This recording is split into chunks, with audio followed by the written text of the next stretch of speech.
Padahal kamangka nyuwun sewu Bapak Presiden Jokowi. Loh, dawuh tapi pidato ndek pidatonya bahwa kita boleh menggelar wayang 80%. Betul. Kan jane wis pas. Dadi dalang kuwi ayo gelar wayang 80%. Sing 20 lebone kotak nek iso didol. Aduh, ya Allah Gusti, pengertiane ora ngono, Celuk. Pengertiane iki lho ora ngono kuwi kok 80% wayang digelar terus sing 20 ning ndi? Ning kotak nek iso didol, Mas. Itu lumayan loh. 80% itu artinya penontonnya itu loh. Nggih to, Mas? Yang hadir di yang lokasi. Hadir di lokasi itu 80%.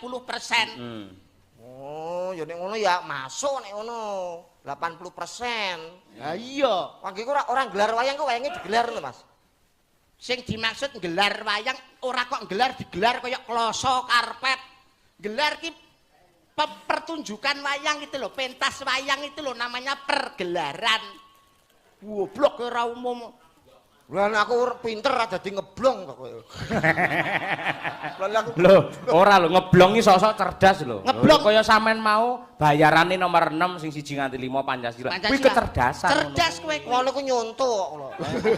Ora gawe dhewe. Ya aja ngaku nang kene. Nggih, mboten cerdas kok cerdas.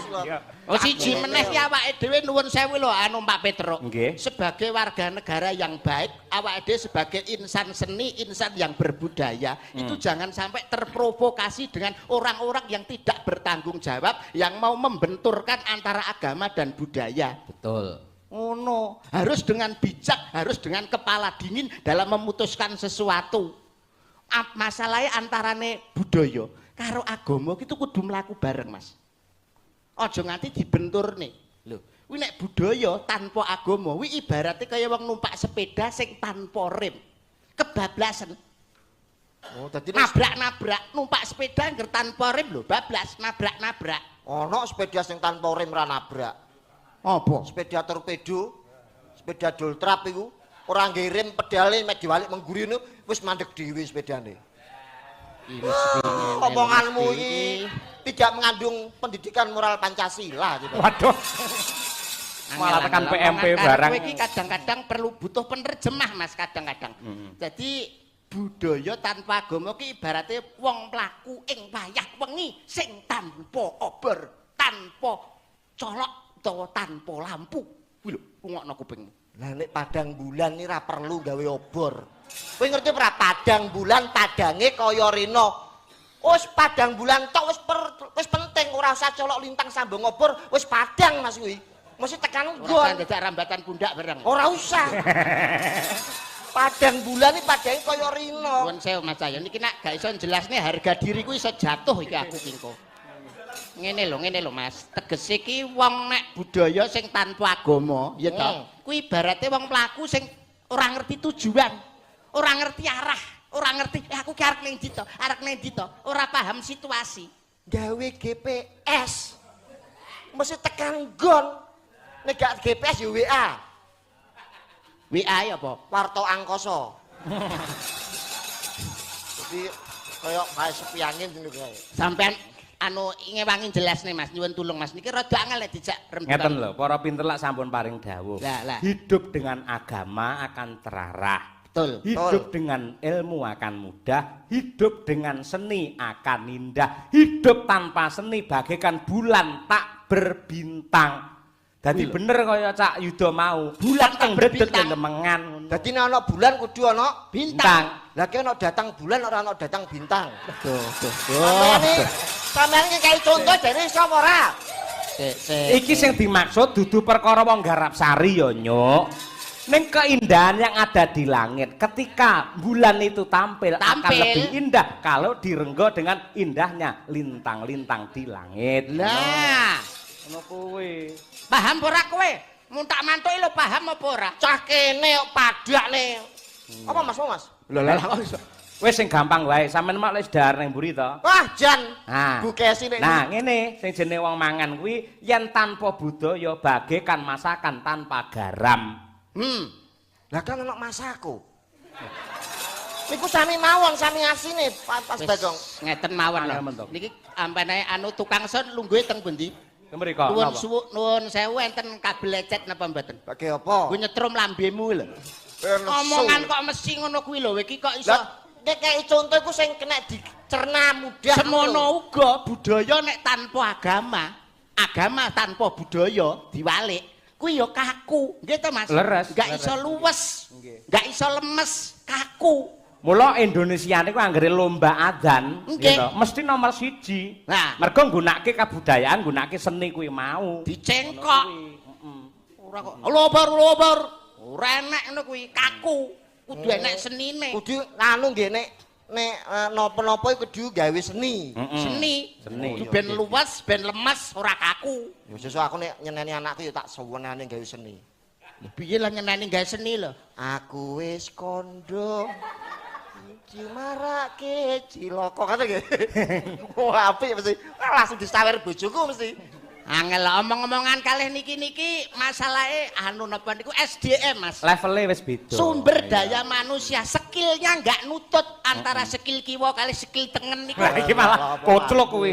Sikil kuwi kaya Lah iya mulane Skill iki kemampuan ora kemampuan sikil. kowe kuwi. Wong kok iso apa meneh nek nggone budaya. Nek para mbah-mbah, para leluhur biyen-biyen iki mesti kaya budaya wayang. Wayang ki mesti disanepake. Ana sing ngarani wayang ki wajibe sembahyang. Ringgit kuwi Sunan Giri sing nganggit. Lho, wong biyen ki hebat-hebat lho Mas CB. Dalang ngudal piwulang. Dalang ngomong modal piwulang. kok ngomong perkara Sunan, kuwi ngerti nggonku iki ning ndi to? Panggonku daerah ndi? Awakmu Tuban to? Tuban. Wong jenenge wae Andi TB. Dagelane Yuda, Yurahayuda Widodo. TB, telek bebek. Lho iki kan Bolak-balik sik kleru lho. TB kuwi Tampan banget. lah halah. Rupamu kaya knalpot sumber kencana kok. Tampan banget. Aku ngerti nek awakmu saka Tuban. Tuban kuwi kenapa kok plate S? Kuwi mergo ning kono makame Sunan. Oh. Lagi ngerti iki aku. Oh, dadi ana sejarahe ana runtute ya. Gawe Sebab- plat nomor iku ora sembarangan, Mas. Tuban plate S sebab Ning kono ana makame Sunan. lah Surabaya kayak kok L. Lah kan cedhak laut. Tanjung Perak tepi Tepi laut. laut siapa suka Boleh ikut. Surabaya mulane L. Lah Solo Karanganyar kok AD. Akeh dalang. Hah? Akeh dalang. Mane ade Solo Karanganyar ku akeh dalang kuwi. Mulane AD akeh dalang. Oh ya masuk. Ana paguyupane Sukapadu kuwi ya mergo Halah suka padu. Ngawur ae kok suka Pada padu suka. lho. pada suka. Awut Suka padu. Pada suka. Kowe lek ora ngerti takono Ora sik. ngerti takon kok suka padu. Lah ya aku Tuban lho ora ngerti. Paguyuban dalang Surakarta kuwi sing disingkat Sapaduka. Kuwi. Apa to Malah ya? diurak-arik ya. Omahmu iku ngawi ora ngerti Solo kowe, ora ngerti. Lah ya. Ade akeh dalang. Lah Jakarta kok B. Banjir, Mas. Ngerti apa ora berita Oh wingi? iya. Masuk akal Mas iki. Ngawur tapi masuk akal. Lah saiki sitok pertanyaanku. Kowe roh Ponorogo nggone sapa ki? Umi. Nggone Umi. Kayak nyapoke plate kok AE. Lah kono daerah Reok, Mas. Lah kok daerah Riok AE? Lah nek senggak piye? AE. iya. Ora tau kok DK. Nek DK kuwi dalang kangko. Oh, awur aku pokoke wis. Kowe ngawut lek plat nomor DK ki Bali kok. ya. Bali, DK. Daerah Kecak. Bali. Oh, daerah Tari Kecak. Ya rada masuk akal, Mas. Rada masuk Oh akal. iya bener. Rada Oh, masuk akal. Golekno sing angel, Mas. Semarang kok H. Lah, Kono ya ana apa nuwun sewu. Kaiki ibu kota provinsi Jawa Tengah. Kok Jawa H? Tengah, Semarang kok ha. Karena di Semarang ada jembatan Harapan sebagai duplikat dari Taman Mini Indonesia Indah. Dolan teng mriko ben ngerti Taman Mini Indonesia Indah niku duplikate teng ngene jembatan Harapan Semarang. Wih, hebat tenan kok. Takono Kalimantan kenapa kok plate KT? Sebabnya, Mas. Kaya tambang. Wah, ngono to iku lek aku ngapal 5 menit Mas kok gini ya. Coba tak gungine rantok gitu. Tenan lah kok ganjil. Sik ora usah ado-ado ae. Nggih, Pundi. Karisidenan Kediri kok AG. AG. Oh, Tulungagung, Trenggalek, Kediri, Blitar kok AG. Ana gunung. Kelut AG lho. akeh gunung. Kelut, Bromo, cedhak Kediri, Mas. Mulane Semampir ya ana gunung. lho ora enek semampir. Semampir iki jembatan kali Brantas, gununge ora enek. Lho kono ana tandane blenduk loro ngene iki lho. Plat kuwi. Tone pinggir jalan kuwi akeh gunung. Ora enek kok iso. Lah Sidoarjo kok W. Ha. Wetan Mas, wetan panggone wetan Sidoarjo kuwi. Sik, ana lu sing luwe wetan meneh ora W kok. Nek wetan meneh Jember ora ke W. P. Napa? Jember kok P. Paling ujung niku. Dengan pripun to? Wes to, takono plat nomor ndi? Bandung kae kok D, tak oyak terus. Bandung kok D. Dingin. Dingin teng mriko niku dingin. Adem bawane. Oh iya ya. Pundi mulai Mas sing ngenten? Mboten niki nyuwun sewu niki acarane BKN apa acarane Samsat niki? Kok takok plat nomor iki lho. Wong kok ya bener sing diaturne Mas Yoyok ki mulane awake dhewe sebagai seorang seniman kudu sing cerdas. Betul. Agama karo budaya aja nganti dibenturke, nek iso kudu mlaku bebarengan. Betul. Apa meneh sakniki paling gak nyuwun sewu di era ngaten iki paling gak awake dhewe ku multi talent. Lho iya no. Ya paling Kaya awakmu paling tidak dadi dagelan serba bisu. Upok wae. bisu. Sing kabeh iso. Bisa ya, Iya, bisa. bisa. Bisa ngeyel dagel kowe. Boleh ngomah turu. Multi talenta. Ah. Apa-apa kudu iso. Betul. Ngomong bab agama ya sithik-sithik kudu ngerti, Ya ora- ngomong bab budaya sithik-sithik ya kudu ngerti. Ora kok sombong, Mas. Heeh. Aku ngene-ngene iki ya santri. Sampeyan ngerti Masjid Agung Tuban? Nggih. Sing cedhak alun-alun? Heeh. Gede? Mboten kok sombong. Tambire aku, Mas. Apa kuwi apa? Tambir ki apa to sing Sampeyan ku jere ngomong ustad tapi Masjid Agung Tuban. Tambir ki apa? Ngurusi masjid niku lho. Takmir. Tambir. takmir. Tambir untumu pucet kuwi. Lah kuwi adike takmir. Lah takmir ku sik sadulur kalih. Mas Joy wonten lho Mas Joy. Jo sapa? Mas Joy sapa? Joy artis kuwi lho. Apa enek Joyne? Joy Taslim niku wonten. Taslim to. Ya nggih. Lah tak tambah Joy ben keren. Nganggo Joy Taslim barang. Joy Taslim lho. Taslim tok ngono lho. Iya, iya, ben Tapi keren. ora swara kondang ning dinggon ya mesti ana ta. Oh, piye to? Apa meneh iki? Lho madang kara iki krawitan tolok ukur. Iki Krawitan dia iki titisane condong raos iya iki. ya perkara Joy Taslim niku lho Mas. Saestu. Tolok ukur garapan dito sing ora niru garapane Madangkara. Krawitan dito sak Indonesia sak indenge Nuswantara iki sing ora nurun karo Madangkara. Mane Mas Tolok ukur titisane condong raos. Mane Mas, kaya mau wis tak omongi Mas, ampun ngetokno garapan sing apik-apik, ndak diturun kancane. Mergo ki tolok ukur, Lah titisane condong raos. Coba Pak. Dek kapan no, Ora dar dar, tak wapuk Dek pisan. kapan dar iki yo Lek lambene dagelan aja digugu. Iki kalau dalange beda ya ngelem kono ngono kuwi. Pokoke titiane apa titisane condong raos iki wakeh banget pokoknya. Mboten iki saestu. saestu Wong apa kula melih niki- penggendaripun Mas Dar pengendangipun Mas Butil Mas Heru. Heru Butil timbul. oh ya timbul kok Butil walik Budil dagelan pati gitu.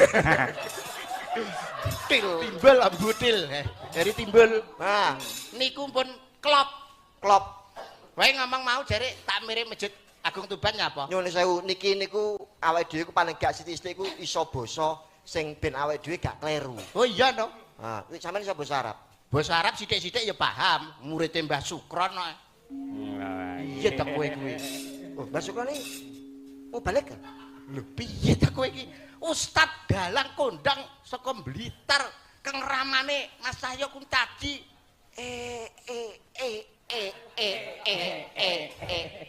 Paham? Iya ngerti aku, Mas. Heh. Oh, jadi bahasa Arab iso. Nek Ya, Mas paham. saya bisa saged. Nggih sekedhik-sekedhik. Sithik-sithik. Nek Sukron iki matur nuwun. Sukron kasiron, matur nuwun. Oh, Sukron iki gak masih Sukri to? Sukri. Ora Sukri iki ra melu-melu. Ora to. Sukri kae. Kuwi ben ngurusi video ae kok malah. Sukri kae dulure Kicing.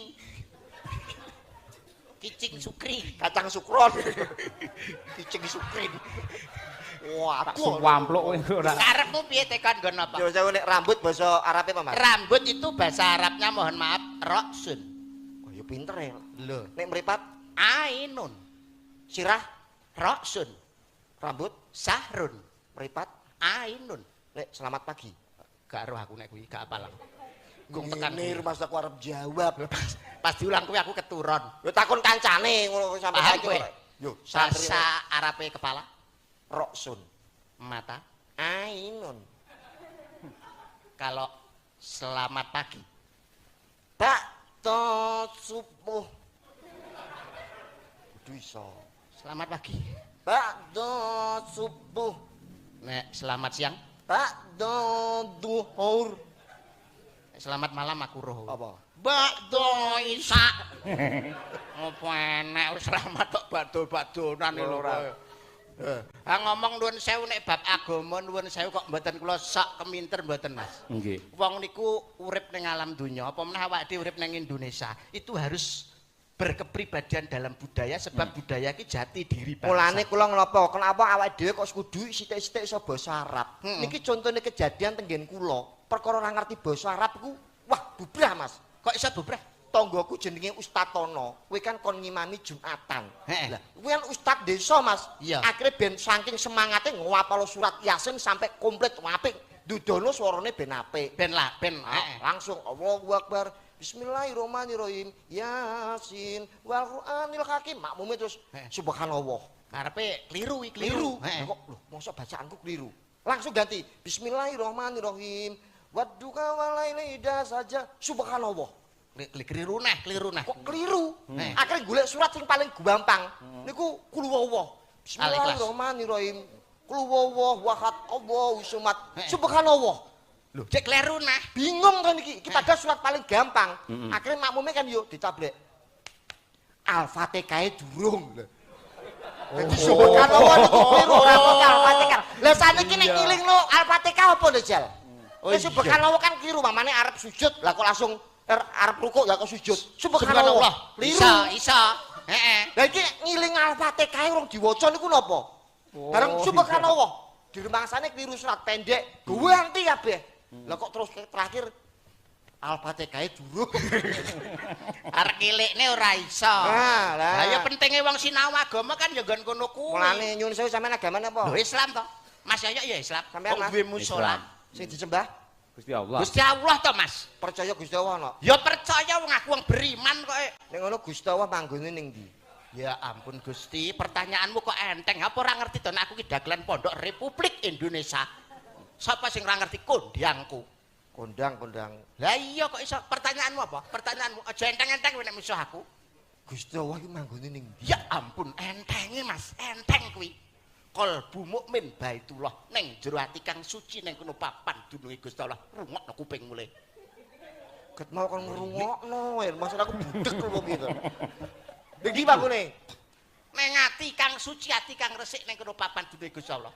Malah melilik lak culak pisan. Milik gundulmu malah mripate ngene melilik.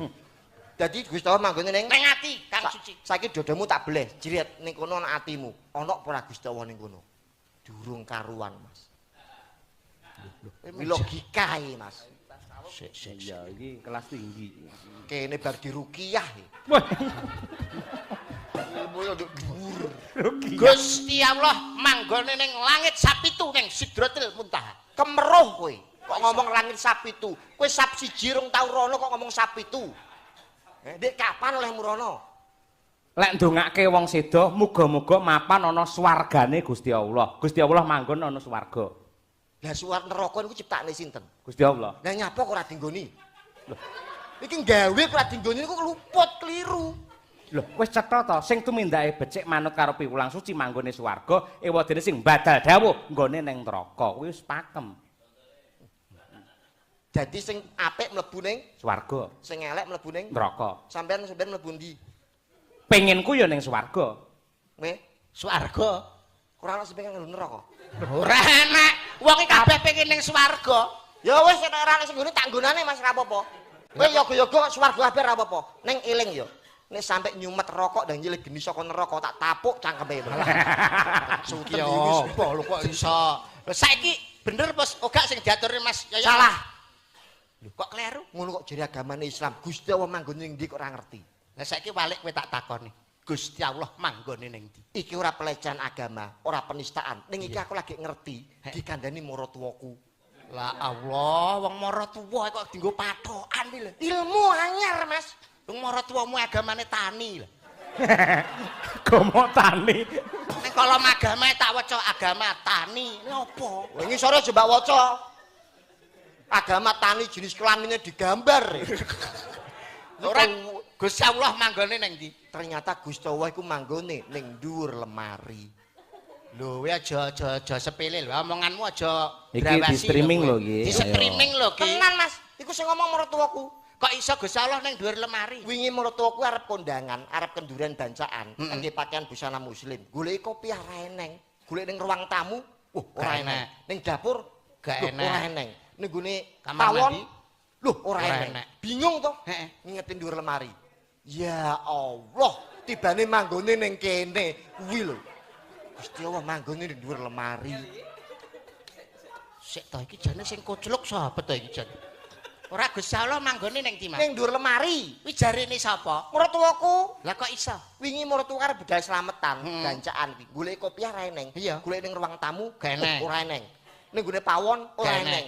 Ning kamar tidur ora Gak eneng. Bingung to, Mas? Iya. Akhirnya ngetin dhuwur lemari. Lah kok ya Allah, tibane manggone ning kene. Ilmu anyar jenengan catet dudune Mbah Sukron. Ora sudi. Sik to Mas, Pakai Mas. ilmu anyar Sik, Jenenge sik, ya sik, Allah sik, iki tegese sik. nyebut ngono lho. Ora ngene lho Mas, karepe maratuwamu kae sing dikarepne maratuwamu kae kok ora Gusti Allah metingkring ning dhuwur lemari ora. Sing dikarepne ki kopiahe kuwi lho ning dhuwur lemari, kopiahe. Maratuwaku ora ngomong ya kopiah, tibane manggone ning kene. Ora ngomong ngono. Lah ngomonge, Ngomongnya ya Allah, tibane manggone ning kene. Ilmu anyar iki Mas. WA Mbak Sukron WA. Mama. ora to jane maratuwamu ijek urip. Isik Tulung tekan omahku idonono. ngapa kok didoni? Karo dipateni ya. Aja dipateni. Lah kok iso? Nek engko dipateni lak ora senemokno Gusti Allah manggone ning ndi. Alah. Ngono lho. Ngawur iki kok iso. Saestu kula WA Mbak Sukron nggih. Aja. Ora. Terus Mas Yoyo Gusti Allah manggone teng dhuwur lemari. Aja. Ngisin-ngisini kowe kuwi kok Mau iso. tak sampluk dhewe ora. Ki matur nuwun karo BKN Pusat, Betul, tamane karo Ketua Umum PDI Perjuangan Ibu Hajah Megawati Soekarno Putri sing wis peduli dengan budaya nasional. Betul lah, alhamdulillah. Semoga BKN akan selalu komitmen untuk melestarikan kebudayaan bangsa. Betul. Wis Amin nggih. luar Iki lho biasa. persembahan kangge seniman Nggih. kunjuk dumateng keluarga besar BKN PDI Perjuangan mestine jenengan preso kalian sejarah. Nggih. Menapa to sebabipun kok PDI Perjuangan getol untuk melestarikan budaya wayang mergo cikal bakal wiwit saking Bung Karno adalah salah satu pecinta wayang. Gitu. Wonten to foto Bung Karno ngasta tokoh Ringgit Gatotkaca. Oh, Menika nggih. minangka pertanda lamun to Bung Karno sangat menyayangi mencintai wayang. Bahkan pada era Bung Karno ngasta presiden ing istana sering dipun gelar wujudipun wayang. Lah menika. Lah Darmo bektinipun seniman dumateng keluarga besar BKN PDI Perjuangan ngaturaken karya Ki Sukron Suwondo, garapanipun Mares, judulipun Putra Fajar. Wah, yatur nih. Putra Fajar iki Bung Karno Mas. Bung Karno, kuwi karyane Bapak Sukron Suwondo Geni. Suwondo. Bapak Haji Sukron Suwondo ora geni. Nggih. Ingkang bawa kula nyuwun dumateng Raka Mas Jo Taslim. Wah iki artis iki semare Mas Joy. dadi tolak ukur ya iki. Condong raos. Condong raos. Isin nang rendukan. Betul Mas Joy. Kalah resik gundule. Lha apa ya gundul? Berarti raba buka ya. Ora tak buka. Resik Isin. ngono e. Suwe kaya pakku setruk sik ben iki. Monggo Mas Taslim Monggo, dipun Mas aturaken bawanipun. Macan mati ninggal ulang yen to gajah ninggal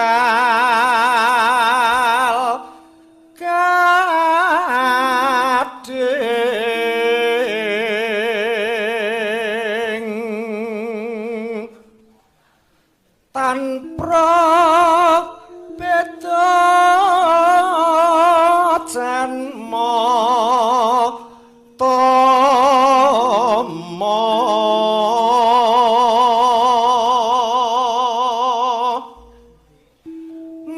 enggal asma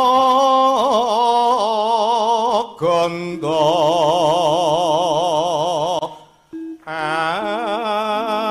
amre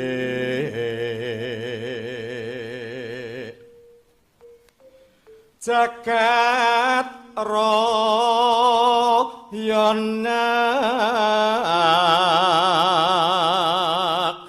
seni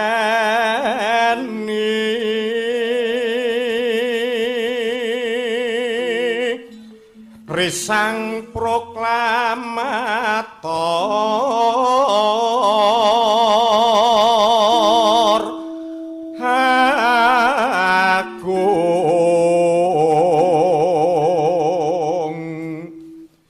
datan liyan Bung Karno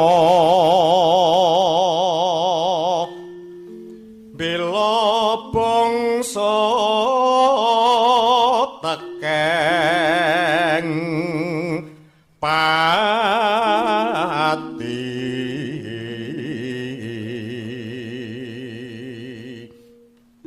sang penduda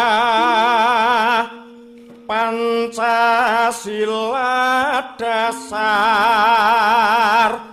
projo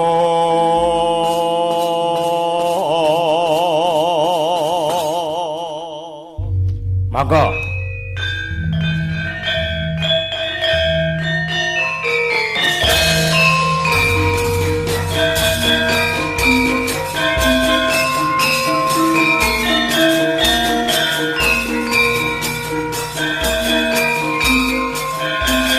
tegas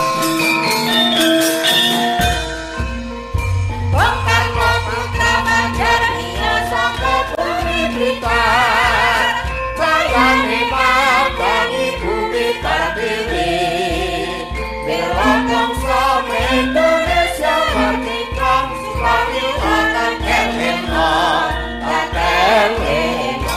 Bung Karno tanpa bangsa akan duda Pancasila Bung Karno proklamator presiden bangsa bisa Bung Karno menyambung lidah rakyat terus kumreka Bung Karno tugas sejarah kapal kita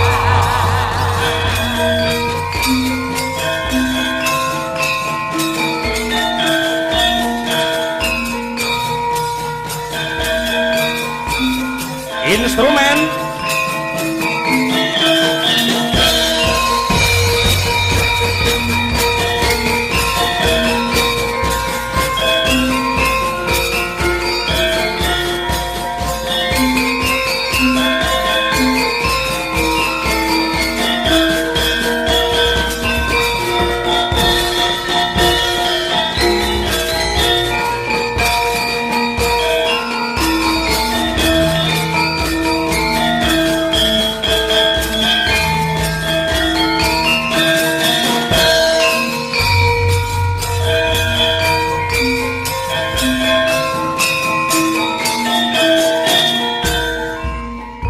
Bung Karno putra Majarmia saka bumi Blitar sayane padangi bumi Pertiwi bela bangsa Indonesia merdeka supaya takeng lena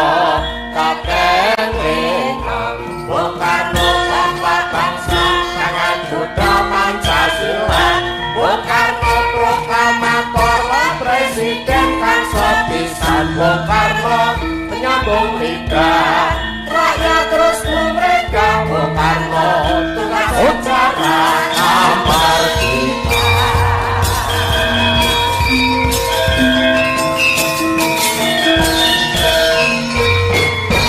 merdeka merdeka tanpa gaman kamardikan mokal wae dhewe iso urip kepenak mangan enak nyandang wutuh ngombe seger kaya ripalungguhan iki negara yang besar adalah negara yang selalu menghargai dan mengenang jasa-jasa pahlawannya ngono to ngono nggih awake dhewe iki kari nemu kloso gumelar Mas TB wis ora melu perang ora meru gerilya kari nemu kamardikan piye supaya ning ngisi kamardikan itu dengan hal-hal yang positif. Betul. Ngono. Ya manut keahliane dhewe-dhewe. Ya bener. Heeh. Nek dadi seniman ya seniman sing apik, Heeh. petani ya petani sing apik, Ya pejabat ya sing jujur. Nah, bener.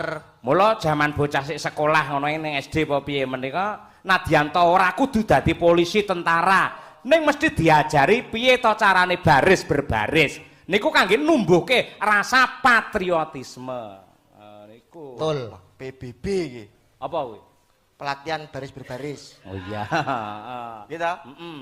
Baris berbaris. Sik kelingan ora? Ayo. Apa? Baris berbaris. Sing pundi niku? Hah?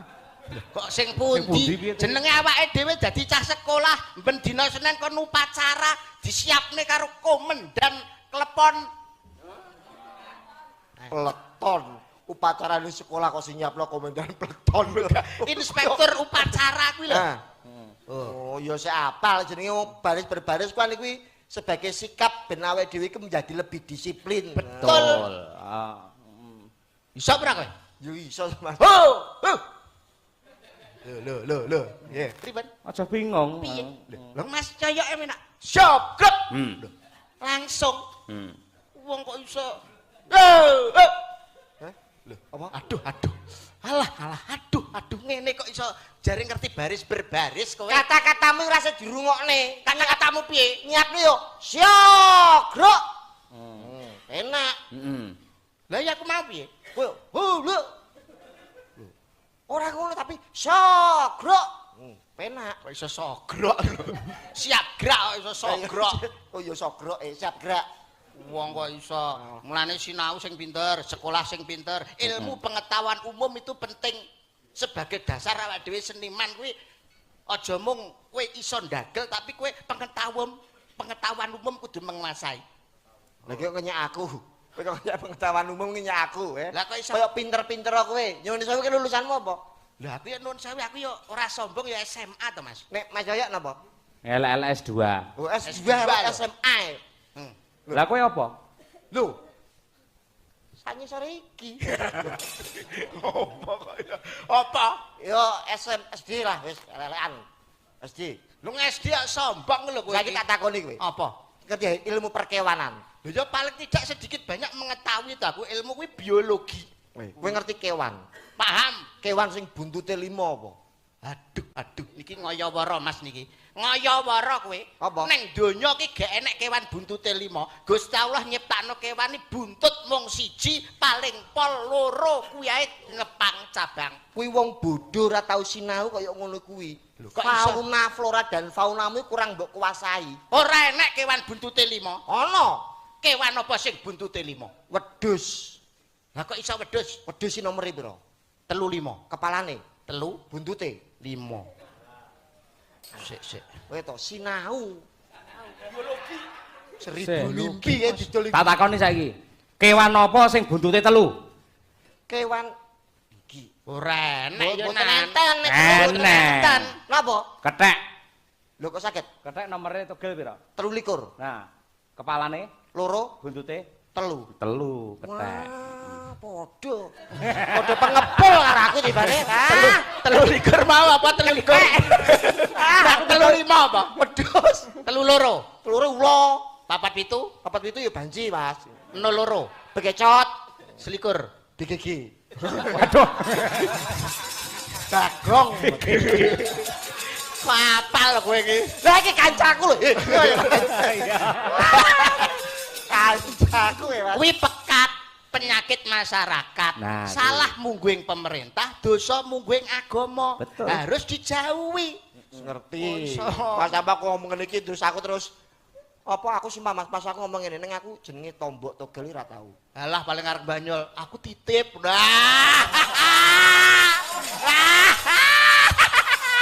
Lha kudune menggo lek Wong wis dibedhek ngono. ngerti kabeh wis paham iki paling aku ora tau tombok nomor ora tau tuku togel terus lha apa aku titip alah paling ngono paling Sorry, aku Tombok ora tau titip ya ora tau to. lah kok iso Lah aku kira pengepule karo iki to.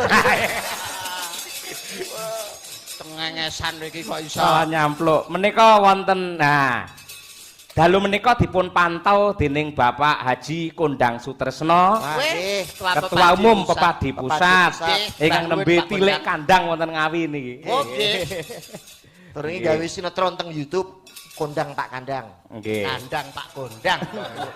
Walik engko. Tak swamplo kok olahale. Kowe ora tau nyang kok iso.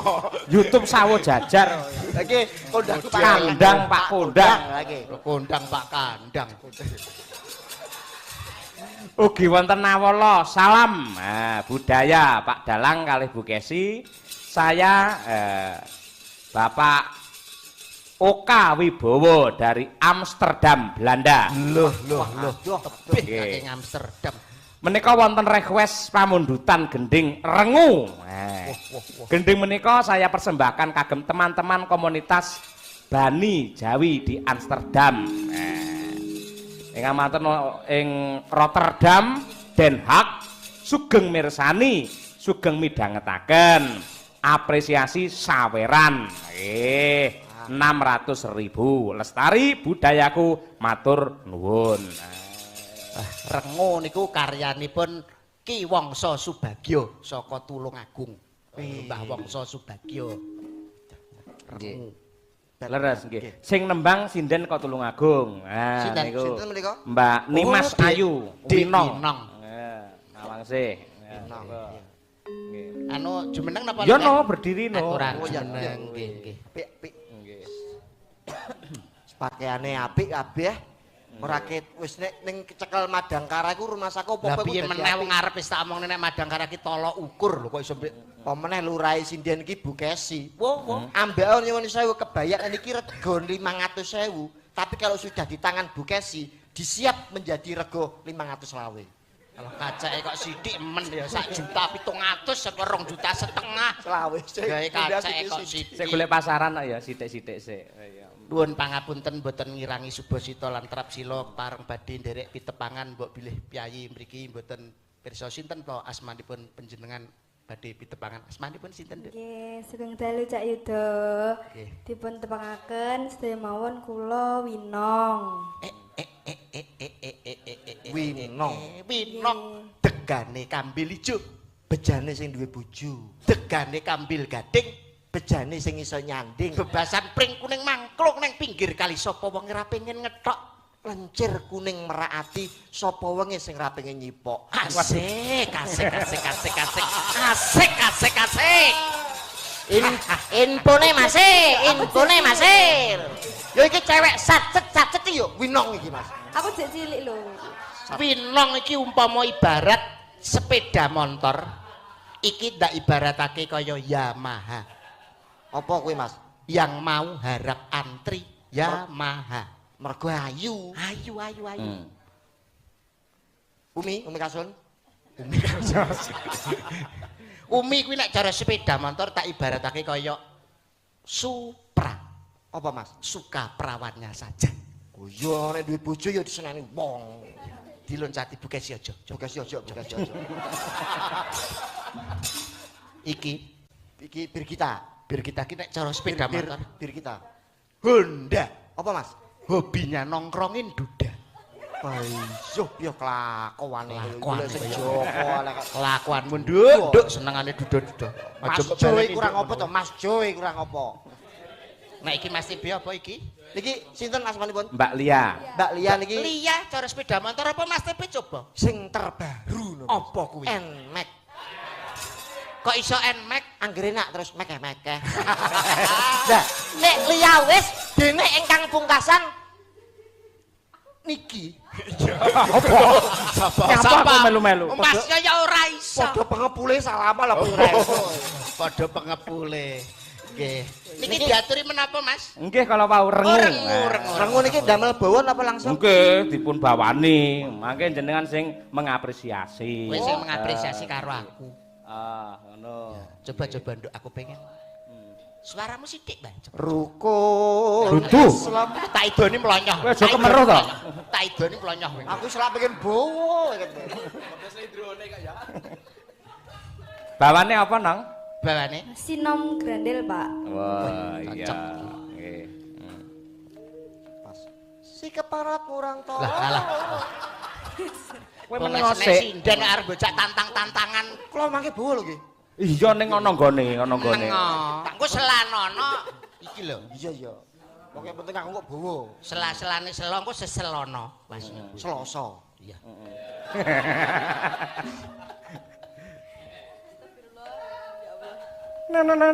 Ya. Menang iki lho iki. Iya, hali aku. Lah aku sineni kene mosok yo omong koyo. Aku sing kuasa pakai. Aku ya latah men to. Winong. Iya. Sampeyan kok baraku Oh iya iya. Iya iya. Antri Mas, antri. Ketularan. Oke, maaf. Mane to sering karaoke bener royo-royo ngene iki. Iya. Meneng. Oh bener toh? Oh tak kira lek suaramu Iki wis asli. Oh asli ya. Ya ampun Mi. Mami.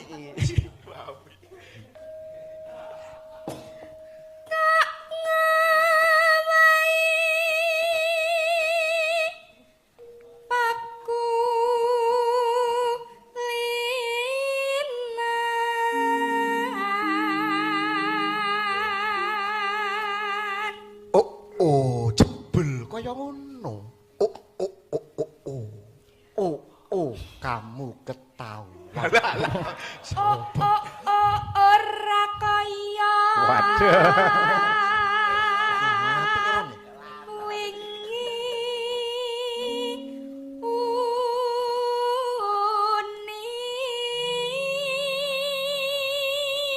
Jagat Dewa Bathara wasisaning bumi kanyata kowe swaramu endahing kaya ngono diajeng. Edan ya apik dadi toprak. Ya aku iki tok. Tenan kok coba ganggu to. Coba terusno diajeng.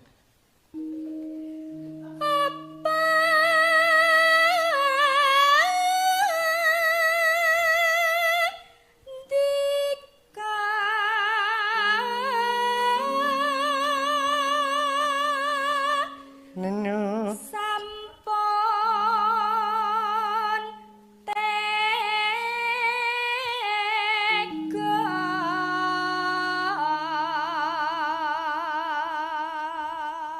Ayo, karo ngomong kowe karo ngomong. Kaya toprak. Bo. Bo. Ora. Iki ora rampung kok bawa. Ketoprak, cara Oh, rayu ketoprak to. wae rayunan mlakune ya jarik sing kene disingkapno ngene. Ya ya ta. Dodo buka mlakune. Wah, kaya Pak Bojo sewok ya. Sewaka. Nah,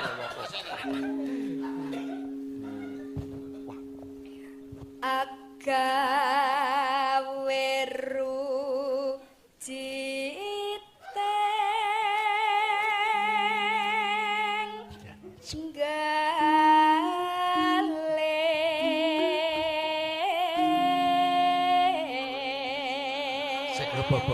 ora lah. Lehmu nekem ki lho keduren iki lho. Ngene lho disingkap ngene lho kok mbok tekem. Kedawan jarekku. Mlaku dodo buka. Bokong rada ngedet, mlaku Mas. Rol. Ayo diajeng winong katesanipun Kakang diajeng. Inggih Kakang Mas. Kok jenengan kaya bebek Kang Mas mlampahipun. Apa? Kok kaya bebek. Giliran kula bawa. Urung iku lho ditakoki kaya bebek. Kaya bebek. Sing gagah tegese mlakune sing gagah ngono lho. Ing jagat ora ana papat, ing donya ora ana 5, ing bumi ora ana 1. Ya mung kowe wanita kang bisa gawe seneng atiku ora ana liya mung kowe diajeng. Alah, ngapet guyu barang lho. Aja suwe-suwe to mambu. Lho kok ora melo ketokne lho kok protes. Aku sing ngetokne ra piye-piye kae. Kowe ya ora pengalaman, mambu to? Nggih. Dinget. Malah kaya jangan Oh, ae. jangan. Mboten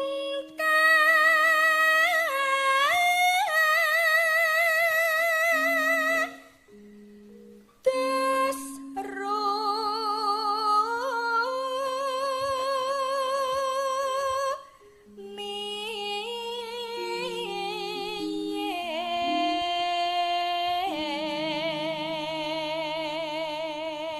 Iki lho Mas TB. Upama kowe kelakon dadi karo aku, kowe bakal nyuwun Sih. apa diajeng? Ora bakal kelakon soalnya aku emoh. Moh, Etoke gelem ta Oh wong nggih, totak. nggih. sedina wae. Sorry. Tulung suwengi wae kowe ladenono aku. Yen ana tembangke cinta satu malam diajeng. Waduh. Sedina iki dadi bojoku, sesuk awake dipisah ra apa-apa. Lah kok Apa mau panjalukmu bakal tak turuti? Kowe aja sumelang. Yen to kowe kelakon dhaup karo aku, kowe ora perlu sumelang. Awet aku salah sawijining narendra kang sugih, bondo sugih, bandu kowe nyuwun apa bakal tak turuti awet kowe ora njaluk mudhi lintak rembulan kang tak bisa pinangkali saka pundi. Udah apa? Sik ta iki omong. Mosok nek wong ngomong kok kentekan ambekan iki lho. Ketoprak yangil mangsamu. Omongane iki lho alon-alon lho, balenono to njajal alon-alon lho. Saka kono tang. Hah. Yai Diajeng garwanipun. Yayi Winong garwanipun Kakang. Nah, Alon-alon. injih Kang Mas. Jagat tepung gelang anggonipun Kakang Upadi wanita kang bisa gawe seneng atiku. Ora ana ya mung kuwe dia. Lah, lapi. Ya ngono. Iya kuwi. Wah, Napa nggih Kang Mas? Sineksen jagat tan langit aku ora bakal ngapusi apa kang wis tak ucapke marang siramu. Yen to kowe gelem dadi karo aku, kowe aja sumelang.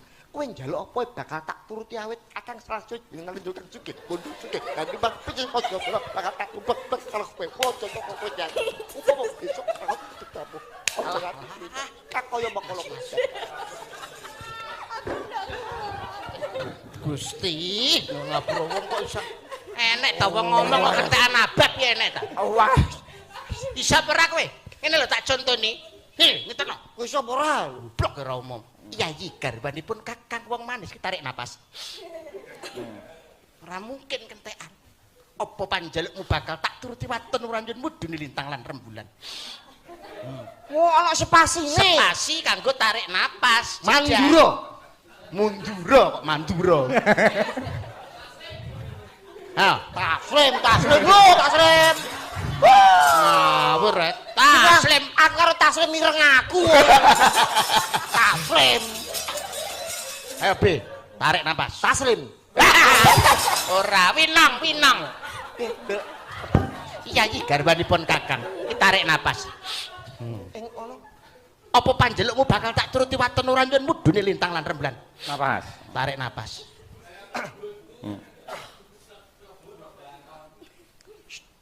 Waduh. iki apik. Kaya ketoprak. Iki toprak percontoan. Wis kaya Ora ngerti anggur. lakon iki meso jenar aku dadi pangisingan ing kene. Pasing-singan pangisingan ngisingi ndasmu. Lho. Ayo. Ayo. Alah. Omong sik lagi tarik Sik lagi napas. tarik napas. Kok kentekan Omong Mas sik. Cendol kok kendane. Sewodok delosor engko. Kulo kentek aneh aku tarik. Ngomong sik. Diajeng Winong garwanipun Kakang diajeng. Tarik. Ngono kan ya mening to. Ora ngedot Mau ngono ora carane. paham iki. Upama kowe Kae lo matane kok iso. upama kowe tresna karo aku kowe bakal nyuwun apa diajeng? Tarik. Ing donya ora ana papat, ing bumi ora ana siji, ya kowe wanita sing tak Tarik. tresnani. Awet apa to? Tresnaku arep Tarik. kowe iku tak ibaratke labut iso Kanjeng Ibu. Menapa panjenengan panjenengan anggenipun boten putra panjenengan Tarik. Kang Panjenengan Wisnu. Menika dadi aja nganti Tarik. Tidak muka kaya ngono iku apa kalih. Jane aku ketoprak asma lho piye to. Bola-bola kon torak tarik ngono. Lah aku kentekan abab. Terus no. Endok. Iya, tarik nang. Tarik. Tarik sik nang. Tarik. Seneng nyawang sirahmu gitu. Sampean tuku nggo ketak-ketakan. Wes ana taslim.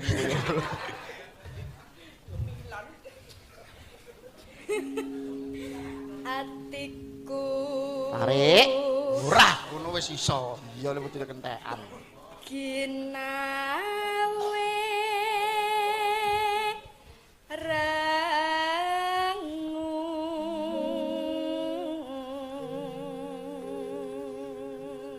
Gong. dereng Oh iya, aku selak pengen bawa ya. Ngengkel. suwit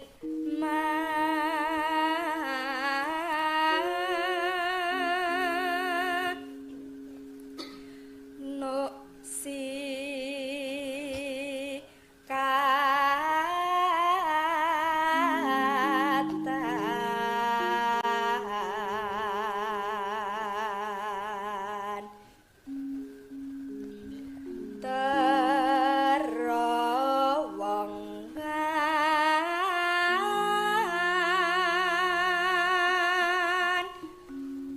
dan krimis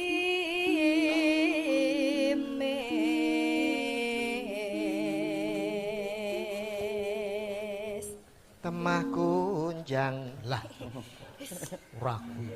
dadi orangmu udan tangis keloyongan.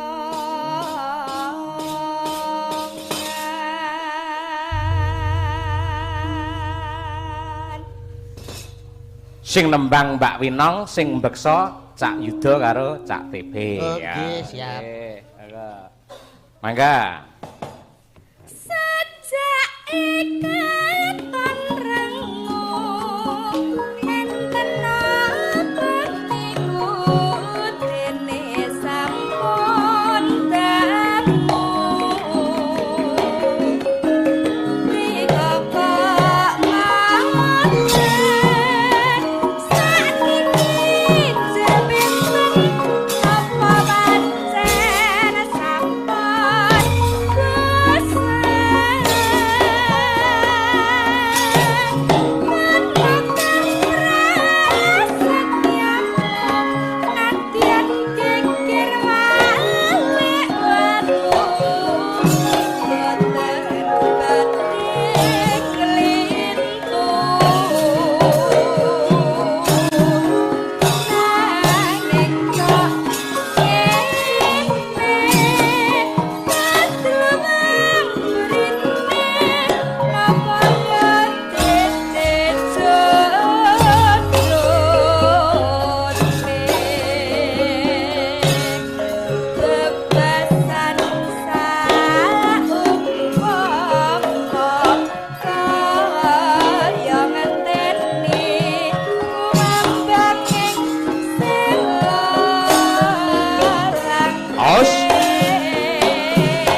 karya Bapa Wangsa Subagyo Tulungagung. Nggih.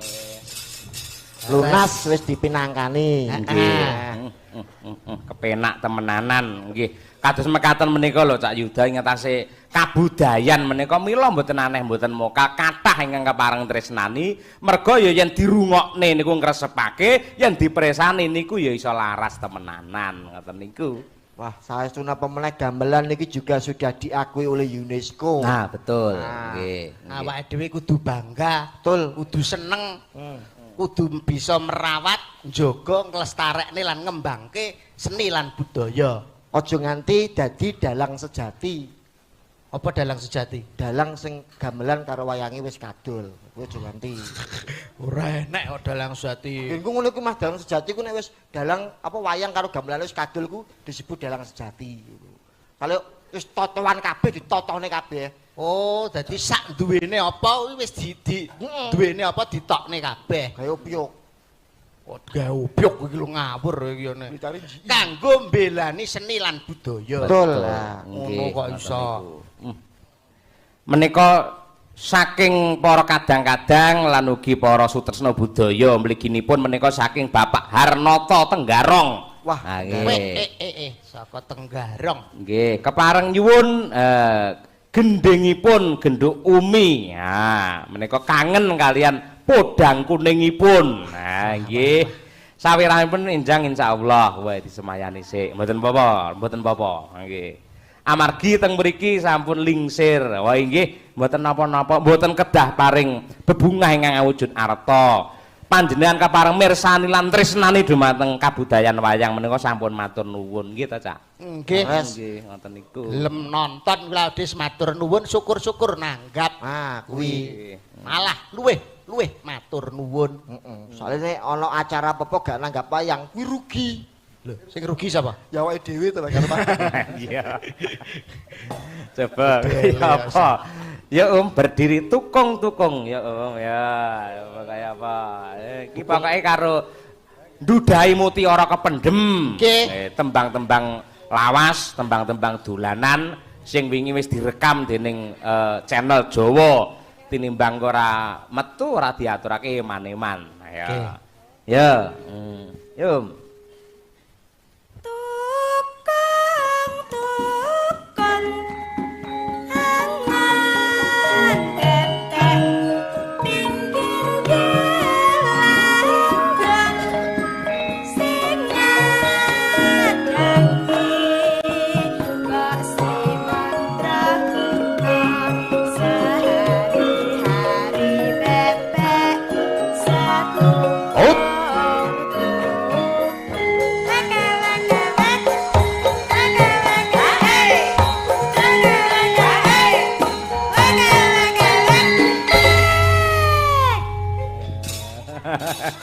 Ewek-eweke ora totalitas. Lah kudune ewek-ewek ya. Wek gitu. Wek kan identik karo suarane bebek. Dadi ya aja kok wek ngene iki. Dadi ya wek ngono lho. Dadi sing tengen nggo cek mic sing kiwa tetep obah. Dadi wek.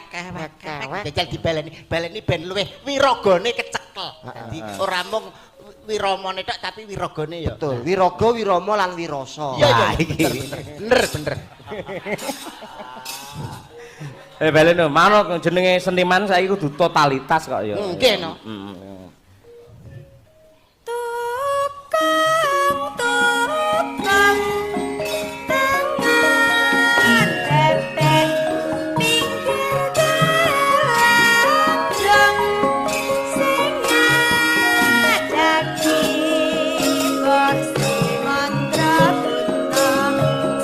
Awas. Hoi.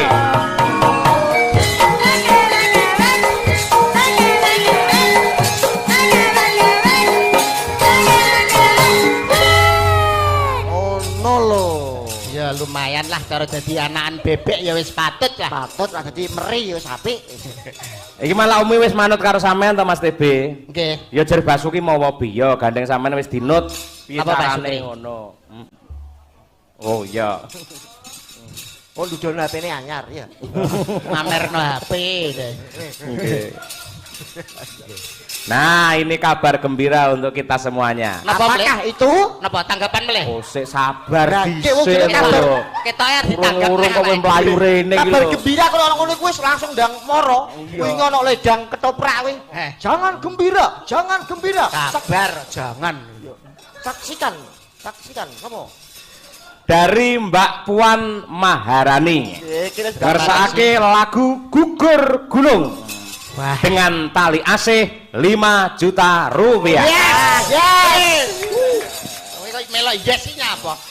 Untuk sinden dan pengrawit dan pelawak nanti cari sendiri. Oh, alah ya gak sido yes. Saking Pak Arya Bima. Mbak Puan tadi sudah menyawer untuk sinden 5 juta, pelawak cari sendiri. Oh ya padha wae. Padha ae iki lho. Ibu Hajah Megawati, Ibu Mega, Ketua Umum. iya Ibu Ketua Umum. Terima kasih Mas Cayokun tadi atas pagelaran wayang bersama BKN Pusat PDI Perjuangan. Kalau ini 5 juta gugur gunung dari Mbak Puan. Nah, terus iki sampingnya, wow iki Pak Arya Bima. Pak Arya Bima gimana sih masa pelawak kok nggak dikasih? Kasihan itu Pak. Coba suruh cari sendiri. Ora WA kok akeh men lho kaya wong ngomong biasa ngono to. WA kaya wong ngomong. Oh, tak buka WA iki Pak. Apa wi macane? Dalang. Oh, iya. Apa kok iya. Ono walang mu berpedit. Apa wi? Dalange medit. Matur suwun atas pantunipun Bu Mega. Mega sapa? Bu Mega sapa? Megaloman. Ono presiden nitih Mercedes Benz. Napa niku? Ya Ben.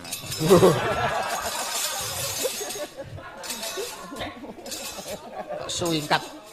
Apa nah? WA anyar. Lho. Kuwi dudu HP ya. HP disileh medhite ra umum. Sileh HP nggo banyol ra entuk. Banyak. Siapa nih? Oh, Siapa tak? Rano Ka. Oh, Pak Rano Karno. Pak Rano. Loh, Pak Rano Karno. Sopo iki? Pak Rano Karno. Jakarta, Sidul. Lho, iki PDI to? Lho iya to, wakil ketua sekretaris BKN. Lho, lha merong tak simpen nih. Lho, urung mbok simpen? Urung. Oh, berarti ya duduk berarti. Duduk. Liyane iki lho. Niki. Tari salsa di dalam bis. Oh ya. Apa kuwi? Maaf pulsa Anda habis. Kiri. Matur nuwun dumateng Ibu Puan Maharani. Sembah nuwun Mbak Puan. Talyasih dumateng seniman. Nggih. Nuwun. Kowe iki nyapa kok terus nglokro iki lho. Kowe iki nyapa? Nyapa? Lho, mbak mlawan saya susulan karo Mbak Puan. Tak anteni. Ugi saking dealer mobil paring dana rasa dana tresna dumateng seniman. Wah ana gambare mobil saka dealer. Pundi gambare? Ndi? Iki lho mripate iki. Gambare Pundi boten gambar enten. mobil iki lho. Boten enten ngoten lho. Enak ora? Boten enten. Menggok berarti. Alah. Mobile menggok. Mobil yayakan dealer kok mlebune HP. Balik lho, balik. Enteni mobil liwat iki lho tantenane. Ngene kene. Posok ora liwat perapatan. Mangga niki anu Umi Hawifah niki pun kondang riyen nama Umi melejit karena nembang podang kuning. Wah. Janjane ya bocah iki aja kerep-kerep nembang kuwi ndak. Bosenmu ternyata ana sing kangen, gandeng ana piyai sing kangen, mula ya diaturake. Diaturake. Alena ciri wanci lelewa ginawa mati. Sarmeja ana ulane. Aja gelo kuwi mergo dadi carane. Betul. Yo Mi. Mi sapa? Nadyan wujud temong peksi WA kok sapa ora ono sinyalmu? Mas, WA saking sinten? Ora enek sing WA. Panggere nek wong WA mbok takokne lho sapa? Mbok kula kok ora